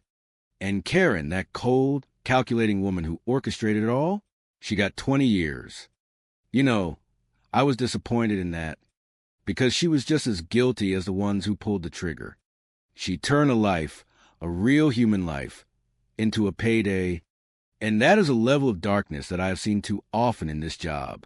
They were all blinded by the promise of money, but in the end, the only thing they bought was a cage for the rest of their days, and Danny Coleman, a decent man, deserved better than that. It is a cautionary tale, if there ever was one, about the true nature of greed and how easily it can turn a human being into a monster. Human beings are strange creatures. They kill for the most trivial reasons imaginable. Money, jealousy, a moment of weakness, or just because they think they are smarter than everyone else. It makes you sick to your stomach. You have to be kidding me, but it happens every single day. I tell you, evil does not wear a mask. It wears a smile, it wears a wedding ring, and sometimes it sleeps right next to you in the bed. The things I've seen in this line of work. Let me tell you about Danny Coleman. It was October 22nd, 1992. A cold, dark night in Stanton, Missouri, a place nestled in the rolling farmland between the lake of the Ozarks and St. Louis. A motorist driving along the North Service Road saw a fire in the distance. He walked through the woods, found a vehicle ablaze, and the world changed for the Coleman family. Firefighters arrived and discovered a body in the front passenger seat. It was a gruesome sight, badly burned, nothing left but skeletal remains. We started from the inside and worked our way out, as you always do. The truck was a charred frame. No identification, no driver's license. But killers are arrogant, and they are lazy. They removed the plates, but they forgot the vehicle identification number etched into the frame. That number took us straight to the home of Karen and Danny Coleman, 45 minutes away. We knocked on their door at 2:30 in the morning. Karen and her 18-year-old son, Joby, were there. They were worried. Danny, the mechanical engineer who taught children how to handle guns, had not come home. The family identified the jewelry and the belt buckle we found in the wreckage. That was when the tears started. Danny was a good man. An Army veteran who had a metal pin in his right leg from a motorcycle accident back in 1971. That pin was the key that locked the door on the mystery of who the victim was. Danny was well-liked, easygoing, a decent guy. So why would someone do this to him? We looked at the family dynamic, as you always must. Karen told us they were happily married, a loving couple. But in this job, you learn that what people say and what they do are two different things. We hit a wall. The fire destroyed the evidence. The case stalled for years. From 1992 to 1999, it sat there, a cold file in a cabinet, waiting for a break. And then a call from Missouri State Penitentiary. An inmate, Larry Nolan, was dying. Hepatitis. He had a deathbed confession that opened the floodgates. He told his cellmate about a murder he had helped orchestrate. It was the murder of Danny Coleman. You see, Karen had been leading a double life. While Danny was working, she was deep into drugs, cocaine and methamphetamines, and having affairs. She was not the grieving widow. She was the architect. She had seduced Larry Nolan, her best friend husband, during prison visits. She promised him $15,000 and marriage if he got rid of her husband. She wanted the $50,000 in life insurance. The lengths people go to for a few bucks. Larry Nolan knew who to call. James Kornhart, a local firefighter. They hatched a plan. They had a silencer manufactured for a pistol. They lured Danny to a vacant house under the guise of talking about Karen's infidelity. They beat him, they shot him, and they burned him in his own truck to hide the crime. It was a cold, calculated hit. Larry Nolan felt double-crossed because he never got his share of the insurance money. That is why he confessed. That is the thing about criminals. There is no honor among them. Once we had that thread, we pulled it. We found the fingerprint on the cellophane wrapper of a matchbox from scene. We checked the phone records. We listened to the recorded jail calls where James Cornhart foolishly asked a friend to dispose of the murder weapon and the homemade silencer. We moved in. James Cornhart and Steve Mueller were arrested and charged with conspiracy to commit murder for hire and first-degree murder. When we finally put the cuffs on Karen Coleman, it was a long time coming. She eventually pleaded guilty, trying to cut a deal to save her own skin. She blamed the drugs, said she had a new perspective now that she was sober. Do you believe that? I do not. She was the one who orchestrated the death of the father of her child. In June of 2010, the jury heard the truth. James Cornhart and Steve Mueller were sentenced to life in prison. I was satisfied with that. But Karen? 20 years. I was disappointed. She was just as guilty as the men who pulled the trigger. She was the root of the evil. Danny Coleman was an asset to this world. A good man who was blindsided by the person he trusted most. It is a tragedy, I tell you. A tragedy that never should have happened. Humans are strange creatures. They kill for the most ridiculous reasons that you could possibly imagine. And they think they are smarter than the law. You have to be kidding me. You think you can just burn a human being like a piece of trash and walk away? Not on my watch. It was October 22nd, 1992, in the rolling farmland of Stanton, Missouri. A passerby sees a fire in a field. It was not a bonfire. It was a truck, and inside that truck was a man. My. When I arrived, the vehicle was nothing but a frame. The heat had consumed everything. No identification, nothing. But criminals, they are arrogant and they are sloppy. They thought they could hide who he was by removing the license plates. But they forgot about the vehicle identification number etched into the frame. That brought us to Danny Coleman, a 38-year-old family man, a good man, an Army veteran. I tell you, he was a straight guy, well-liked, easygoing. His family was devastated, especially his wife, Karen. She played the grieving widow perfectly. But I have spent my life looking into the eyes of people who lie, and something did not sit right. We started peeling back the layers. Danny was not just a victim of a random act. He was a man caught in a web of greed and betrayal.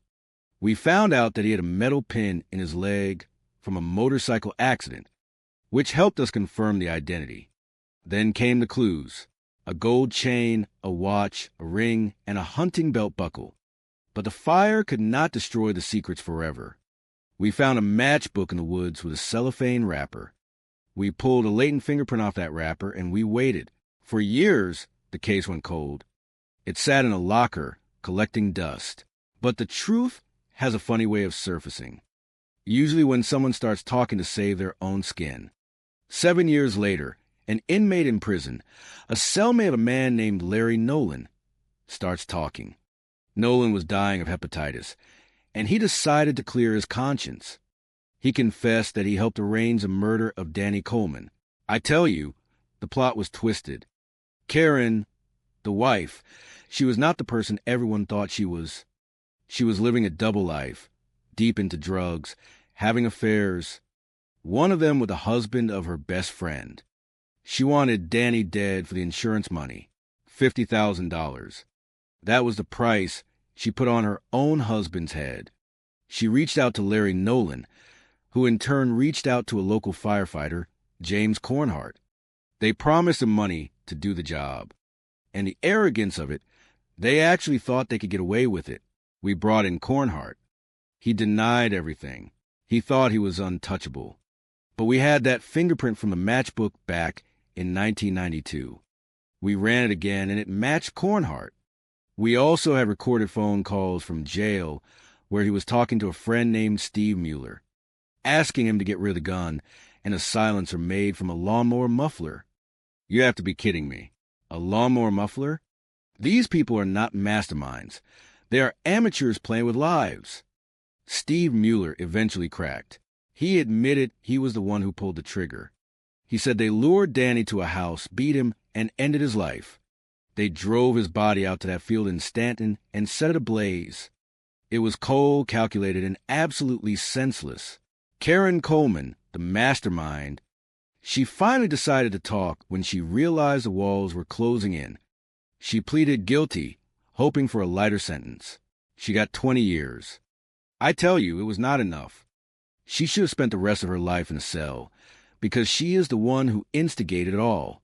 James Cornhart and Steve Mueller were sentenced to life in prison. A mystery man they called Dozer is still out there, hiding in the shadows. We provided closure for Danny's son, Joby, and that is what matters. A good man lost his life because someone else wanted to pay out. It is a tragedy, but at least the truth was uncovered, and the people responsible are where they belong. The world is a little bit darker for losing Danny, but the law, even after all those years, eventually caught up to the monsters. Human beings are strange creatures. They kill for the most ridiculous reasons you can imagine. Greed is a poison that eats away at the soul, and when you mix that with betrayal, you get a recipe for a tragedy that leaves a good man dead in the field. I tell you, it is enough to make you lose faith in humanity. You look at a man like Danny Coleman, a guy who had his life together, a guy who cared about his family and worked hard, and then you see how he was snuffed out.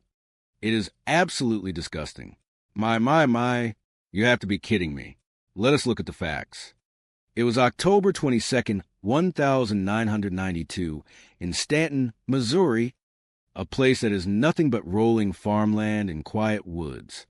A motorist driving along the North Service Road saw something burning in the distance. He walked through the woods and found a truck in the middle of a field, engulfed in flames with body inside. That is when the clock started ticking on a case that would turn into a nightmare of lies and conspiracies. Firefighters arrived and put out the fire, but there was not much left to see. The body was badly burned. You could only make out skeletal remains. I got the call at 9:40 that night, and I got my detectives together to head to the scene. We had a truck, we had a body, and we had zero answers. You wonder, why is that truck there? Where did it come from? And who was the victim? We found a gold chain, a ring, a watch, and a belt buckle with a Ducks Unlimited logo. Then we saw a metal rod in the right leg of the victim. That was our first real lead. We checked the vehicle identification number on the frame because the license plates had been removed, which is a classic move when someone is trying to hide something. That number led us straight to Karen and Danny Coleman in St. Louis. We got to their house at 2:30 in the morning. Karen and her 18-year-old son, Joby, were there, but Danny was nowhere to be found. They did not know where he was. We showed them the items, and they identified them as belonging to Danny. That was a rough moment. Danny was a good guy, an Army veteran, a mechanical engineer who taught kids how to handle guns. He was the kind of person you would want as a neighbor. He and Karen had been married since 1973 and had a son, Joby. Everything seemed fine on the surface, but a homicide investigation is like peeling an onion. You keep peeling, and eventually the smell hits you. The medical examiner found out that Danny had been killed by blunt force trauma, not just a fire. He had been beaten to death. We started digging. We found out that Danny had received a cryptic phone call at work from a man named Rich. Rich Saluka was a friend of his, and we checked the records. There were phone calls from the Coleman house to Rich at 1:30 in the morning and again at 3:30 in the morning on the night of the murder. My, you start to see the cracks. We looked into infidelity. It is always the first thing you suspect, isn't it? Rich was cooperative and had an alibi, but then we found out about Karen. She was a completely different person than the mourning widow she pretended to be. She was having affairs, and she was addicted to methamphetamine. She was involved in drug dealing, and Danny hated it. He was a straight shooter. If he knew what she was doing, he would have left her in a heartbeat. The case went cold for years. It stalled until 1999. when we got a call from the Missouri State Penitentiary. An inmate told us that his former cellmate, a convicted armed robber named Larry Nolan, had made a deathbed confession. Larry said he helped arrange the murder of Danny Coleman. It turns out Karen had been visiting Larry in prison and started an affair with him. She convinced him to help her kill her husband for the $50,000 in life insurance. Money she promised to marry Larry and pay him $15,000. Larry recruited his friend James Cornhart, a local firefighter, to do the job. They also brought in a man named Stephen Mueller. They lured Danny to a vacant house under the guise of talking about Karen's infidelity. They beat him, and Stephen Mueller admitted that he was the one who shot him, though the fire had hidden the evidence. They drove him to that field in Stanton and set the truck on fire. It was cold, calculated, and entirely for money. They had no reason to hate Danny, but they wanted that cash. Karen had paid them out in installments. After all that work, after years of dead ends, we finally had them. We arrested Cornhart and Mueller in 2008. Their own jailhouse phone calls trapped them. They talked about disposing of the silencer and the gun. We arrested Karen, and she finally confessed. She wanted a new life and used these men to do her dirty work. She got 20 years in federal prison for her cooperation. I tell you, it was not enough. She deserved life just like the others. You have to be kidding me. She was a mother, she was a wife, and she orchestrated the destruction of her own family for a payout. It is a sad story, but at least those men are behind bars for the rest of their lives. The man they call Dozer is still out there, though, and that is a loose end that keeps me up at night. You can run, but you cannot hide forever. Justice has a way of catching up to you eventually. Human beings are strange creatures. They kill for the most ridiculous reasons you can imagine. Greed, lust, a complete lack of a moral compass. My, you have to be kidding me. I tell you, when I walk into a scene, I look for the truth because the truth does not have an agenda. It just is. Danny Coleman was a good man, a family man, a guy who taught children how to handle firearms safely. And yet, there he was, on the night of October 22nd, 1992, sitting in the passenger seat of his own truck, reduced to ashes in a remote field near Stanton, Missouri. It was a cold and calculated act of betrayal. When the firefighters extinguished those flames, they found a body that was little more than skeletal remains. No identification, no driver license, but the truth has a way of rising from smoke. We found a metal rod in the leg of the victim, a remnant of a motorcycle accident from years before. That was our first thread to pull. His family, his wife Karen, his son Joby, they were shocked. Or so they seemed. But in this business, I tell you, you have to look beneath the surface. Karen was living a double life. Drugs, affairs. It makes your blood run cold. We were looking for an enemy, someone with an axe to grind. But we did not realize the enemy was sleeping in the same bed as a victim. The case stalled for years. It sat in a file cabinet, gathering dust, waiting for the right moment to speak. Then, a voice from behind prison walls arrived. Larry Nolan, a man dying in prison, finally decided to spill the beans. He confessed to his cellmate about a murder he helped orchestrate. It was a conspiracy of greed. Karen, the wife, she wanted out of marriage, and she wanted the $50,000 in life insurance money.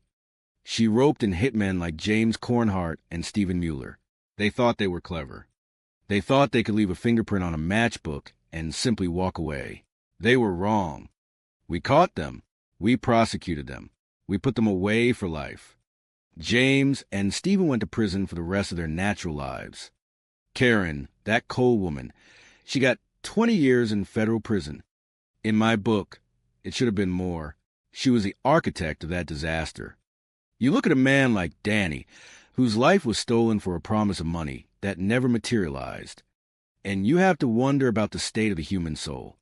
Some people are not worth the air they breathe. It is a tragedy, plain and simple, but at least the truth came to light, and justice was finally served. That is what we do.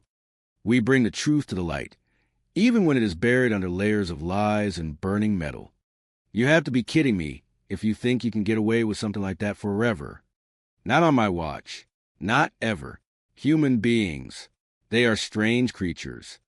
They kill for the most ridiculous reasons you could ever conjure up in your wildest dreams. My, you have to be kidding me. You think you know people, but then you peel back the skin, and what you find underneath is nothing but rot. It was October 22nd, 1992, in the rolling farmland of Stanton, Missouri. A gentleman driving along the North Service Road saw a fire in the distance, and curiosity got the better of him. He walked through the woods, out into a field, and found a vehicle burning. It was a truck. Inside, there was a body. You have to understand that when a person is burned beyond recognition, you are left with nothing but shadows and questions. The firefighters put it out, and we arrived on the scene at 9:40 in the evening. We found a belt buckle, a watch, a ring, and a gold chain. But the most important thing we found was a metal rod in the right leg of the victim. That was our hook. We traced the vehicle identification number to a family in St. Louis named Coleman. We went to their home at 2:30 in the morning. Karen Coleman and her 18-year-old son were there. Danny Coleman was missing. The jewelry and that rod in the leg confirmed our worst fears. Danny was dead. He was a good man, a mechanical engineer who loved his family and the outdoors. But as we started digging into his life, we found nothing but silence. No enemies. No problems. Or so we thought. The investigation stalled for years because sometimes the truth is buried deep under layers of lies. We had no suspects, just a dead man and a cold case. Then, years later, a confession came from behind prison walls. A man named Larry Nolan was dying in prison, and he spilled the beans to his cellmate. He confessed to a conspiracy to commit murder for hire. It turned out that Karen Coleman, the wife who seemed so heartbroken, was leading a double life. She was deep into drugs, she was having affairs, and she wanted Danny gone for $50,000 in insurance money. She recruited Larry Nolan, who recruited a man named James Cornhart. They had a plan. They lured Danny to a vacant house. They beat him, and they shot him. We found fingerprints on a matchbook wrapper at the crime scene that matched James Cornhart, a piece of evidence that sat in a box for 16 years, waiting for us to find the truth. Then we had the phone calls. We listened to Cornhart from jail, talking about disposing of the murder weapon, a silencer made out of a lawnmower muffler. We found his accomplice, Stephen Mueller, who finally cracked and told us the whole story. They dumped the body in a field in Stanton and set on fire to cover their tracks. After all that work, after all that waiting, we finally brought them to justice. Karen pleaded guilty, though in my mind, 20 years was not enough for the woman who pulled the strings of a man's life just to cachet. Check. James Cornhart and Stephen Mueller got life in prison. I tell you, it is hard to fathom that a person could look their husband in the eye, sleep next to him, and then plot his execution for a handful of cash. People talk about the root of all evil, and usually it is not much more complicated than greenbacks and cold, hard selfishness. The case is closed, but there is still a mystery man out there called Dozer who remains at large. It is a haunting reminder that in this world, there is always someone lurking in the dark, waiting for the right price to destroy a life. Danny Coleman deserved better. He was an asset to this world, a kind man who was totally blindsided by the very person who promised to stand by his side.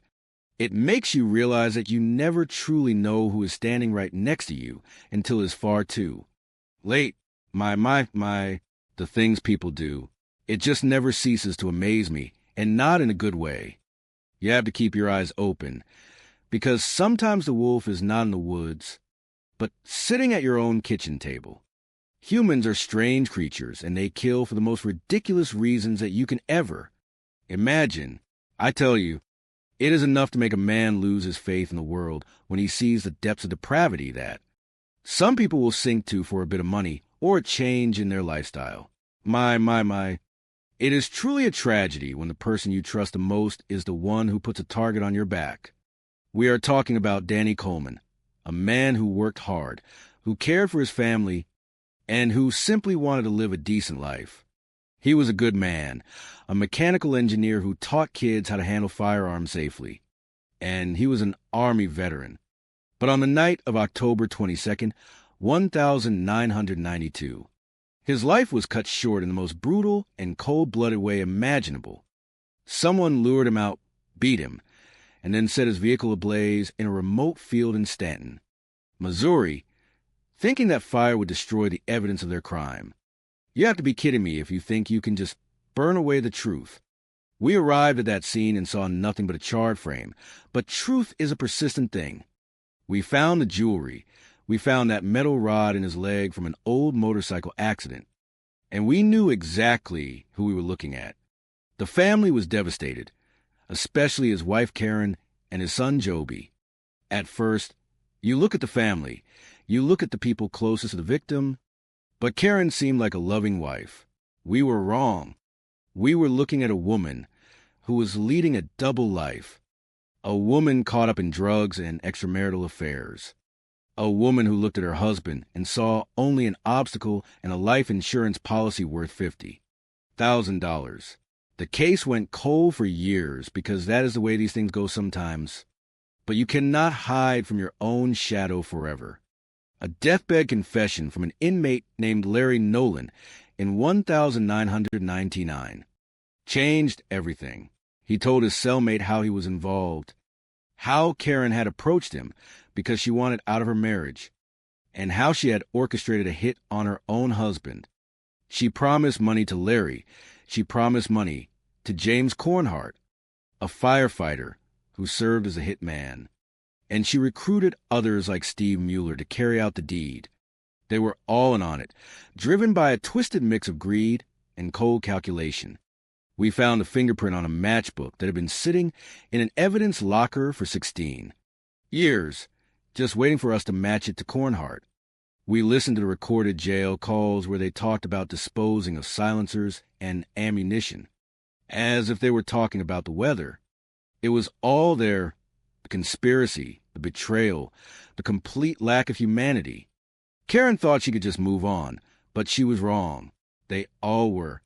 When the trial finally came, the evidence was overwhelming. The jury saw it for what it was. Cornhart and Mueller were sentenced to life in prison, and Karen received 20 years for her role in the conspiracy. I was disappointed in that sentence, I tell you, because she was just as guilty as the rest of them. She instilled the idea, she paid the price, and she destroyed a man who loved her. That mystery man known as Dozer is still out there somewhere, a ghost in this whole affair. And as long as he is at large, the book on this case is never truly closed. Danny Coleman was an asset to this world, a man who was blindsided by the one person he should have been able to trust with his life. And that is a lesson about human nature that you should never forget. Human beings are strange creatures. They kill for the most ridiculous reasons you can imagine, and sometimes those reasons are rooted in greed so deep it blinds them to the very humanity they're snuffing out. You have to be kidding me.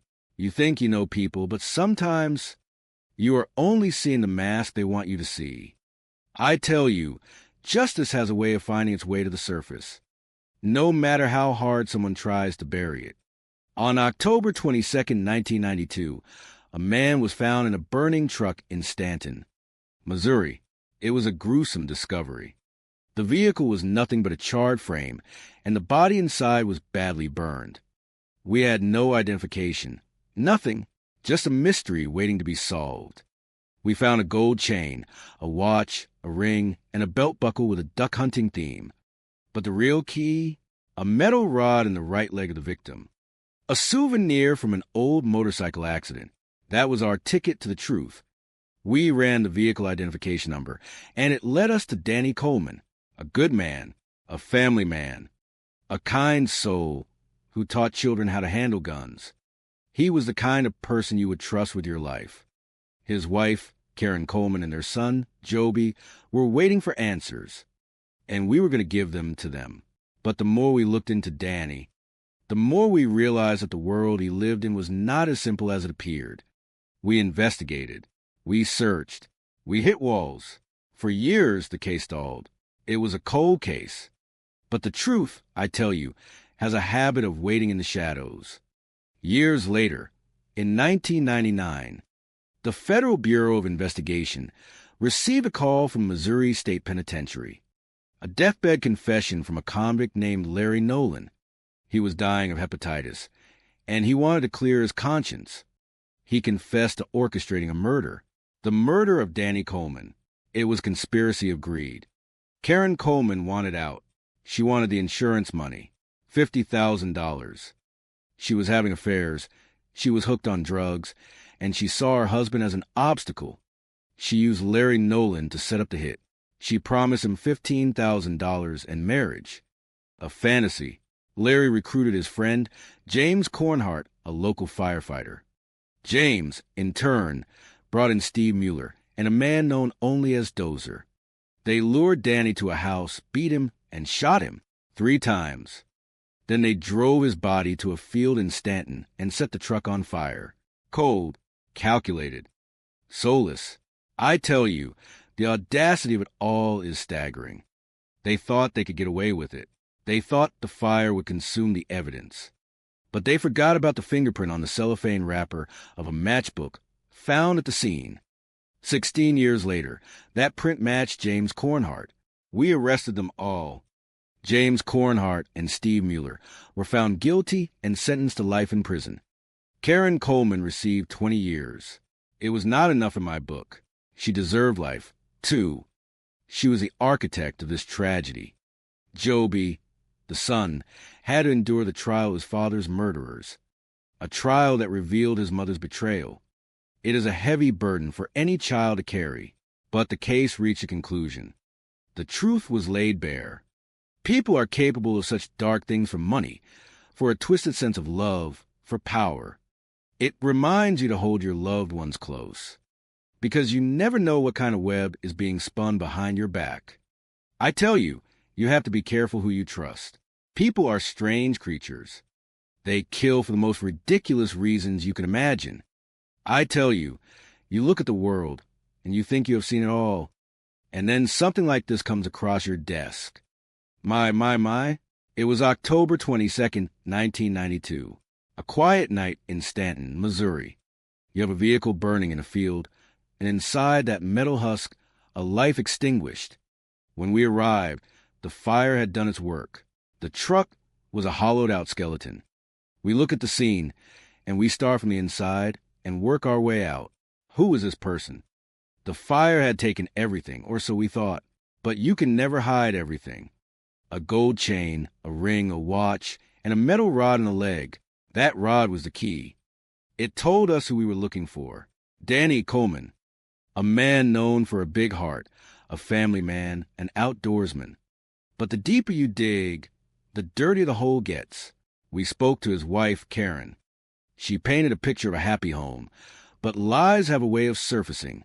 You have to understand, the truth is a stubborn thing. It does not stay buried forever. Years go by, and the case stalls, until a deathbed confession from a man named Larry Nolan changes everything. He was sitting in prison, facing his end, and he decided to talk. He spoke of a conspiracy. He spoke of greed. He spoke of a woman who wanted her husband gone for $50,000 in insurance money. Karen Coleman, she was living a double life, deep in the world of drugs and betrayal. She seduced Larry, and through him, she found the men who would pull the trigger. James Cornhart and Stephen Mueller. You have to be kidding me. These were not monsters from a dark alley. They were people in the community, firefighters, regular folks, all willing to snuff out a life for a payday. When we finally got those phone records and that fingerprint on the cellophane, it was like a house of cards collapsing. We had them. We brought them in. We listened to those recorded calls from jail, and it was cold. It was calculating. They were talking about disposing of evidence, about silencers, as if they were discussing the weather.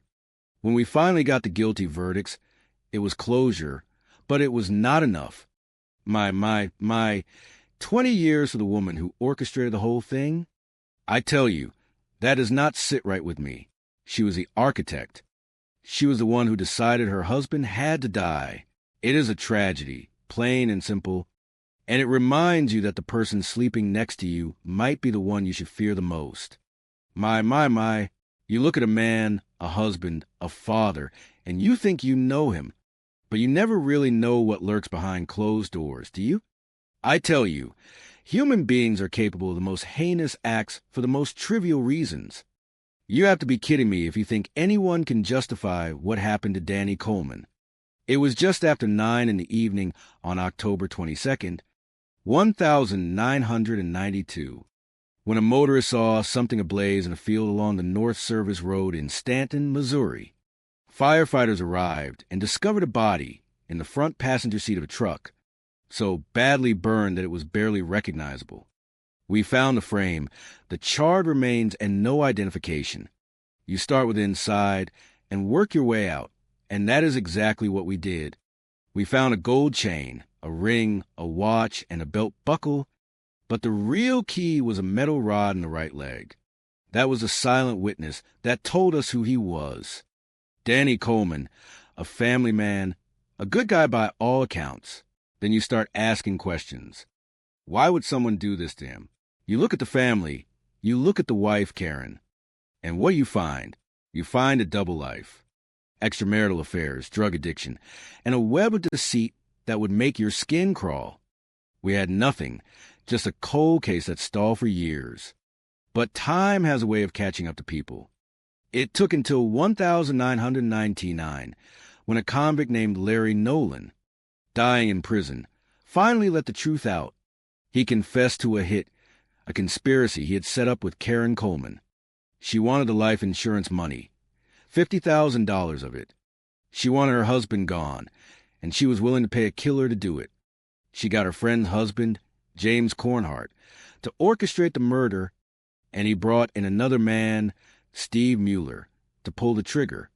They lured Danny to a house, beat him, and shot him to death. The arrogance of these people is just staggering. They thought they had gotten away with it. They left a matchbook with a fingerprint on it at the crime scene, sitting in an evidence locker for 16 years, waiting for us to find the right person to match it to. And when we finally did, when we heard the recordings of these men talking about the murder as if it were a simple errand, it was all over. James Cornhart and Steve Mueller got life in prison, and Karen Coleman, the mastermind behind it all, got 20 years. You have to be kidding me that she only got 20. She instigated the death of the man she had a child with, the man she vowed to stay with for 19 years. It is cold, it is calculated, and it is the kind of darkness that stays with you long after the case is closed. Danny Coleman was an asset to this world, a kind man who never saw the knife coming because it was held by the person closest to him. That is the tragedy of it all. The sting of heartbreak never really fades, but at least there is justice. And as for the mystery man, the one they call Dozer, he is still out there. If you know anything, you have a duty to speak up, to provide the closure that families deserve. I tell you, you never stop looking for the truth.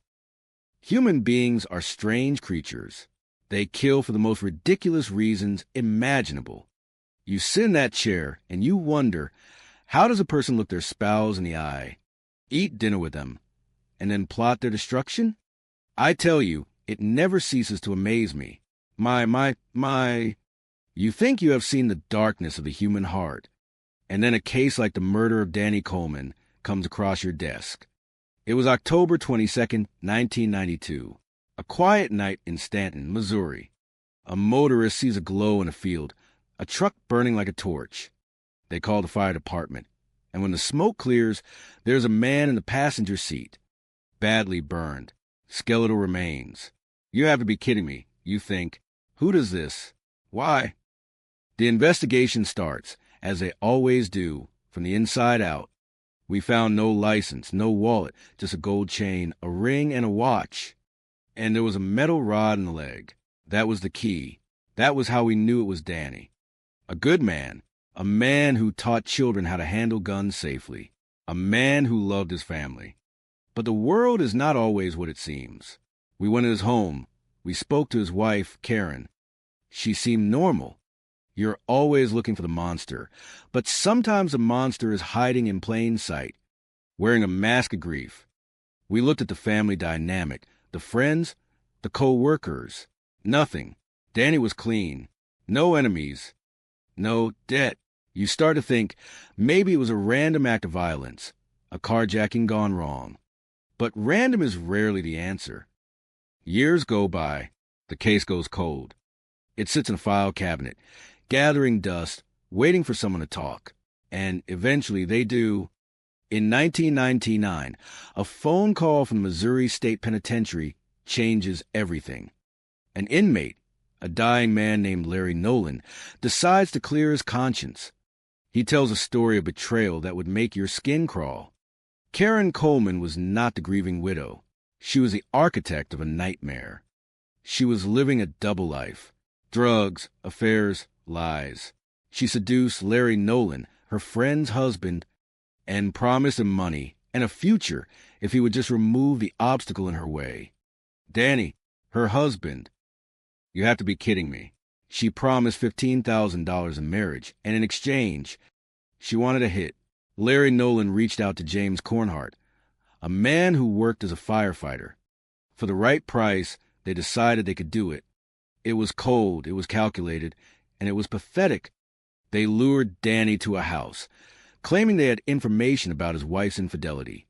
They beat him, and then they finished it. They drove him to a field, put him in his own truck, and set it on fire to destroy the evidence. They thought they were smart. They thought they had outsmarted the law. They forgot about the matchbook. They forgot about the fingerprint on the cellophane. And they forgot that secrets always have a way of surfacing. When we finally arrested James Cornhart and Stephen Mueller, who confessed to the shooting, the walls came crashing down. We had the phone records. We had the recorded calls from jail where they talked about disposing of the silencer. And we had the truth. Karen Coleman eventually pleaded guilty, trading a life sentence for 20 years because she decided to talk. I tell you, I was disappointed. She was the one who pulled the strings. She was the one who instilled the idea in their minds that Danny should be killed. She deserved more. But that is the system. The mystery man, they call Dozer, remains a ghost, out there somewhere in the dark. It is a cautionary tale, isn't it?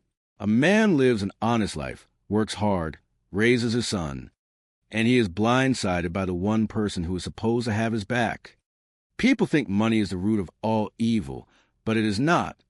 It is a desire for something you have not earned, the selfishness that drives a person to destroy another. Danny Coleman was an asset to this world. He was a good guy, and all the greed in the world could not bring him back. We got justice, sure. We put them behind bars. But looking at the wreckage, you just have to shake your head. My, what a waste of a life. Human beings are strange creatures. They kill for the most ridiculous reasons you can imagine. My, you have to be kidding me. I tell you, when you walk into a crime scene like the one in Stanton, Missouri, on October 22nd, 1992, you are looking at the end of a life and the beginning of a puzzle that would take nearly 20 years to put together.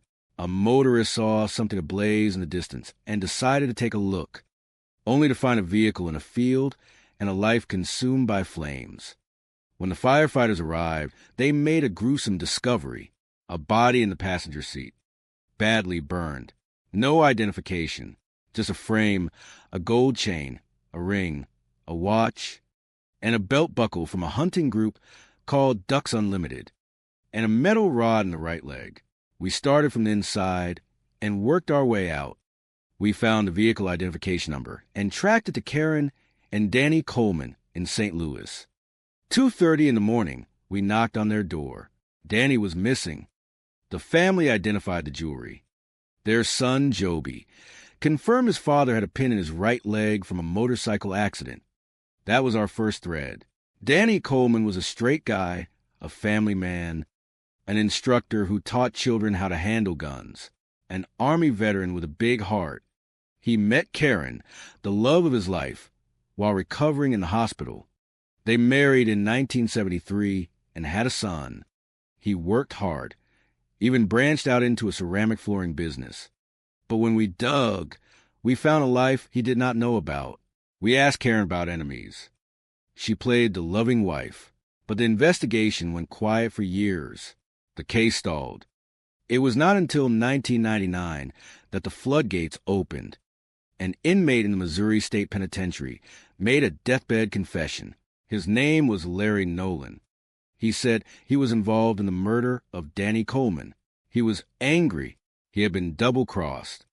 Karen had seduced him, promised him money and marriage, and then dropped him like a bad habit after the deed was done. She was living a double life. Infidelity, methamphetamine addiction. She was dealing drugs, and Danny wanted out. She wanted him gone for the $50,000 insurance policy. It was a conspiracy. Larry recruited his friend James Cornhart, a local firefighter. They manufactured a silencer. They lured Danny to a vacant house under the guise of information about Karen's infidelity. They beat him. They shot him. 3 shots. They put him in his truck and set ablaze in a field in Stanton. We re-examined the evidence. The lead snowstorm and the skull fragments confirmed the shooting. We tracked the payments. We found the incriminating jailhouse phone calls where James discussed getting rid of the silencer. We found Steve Mueller, the man who actually pulled the trigger.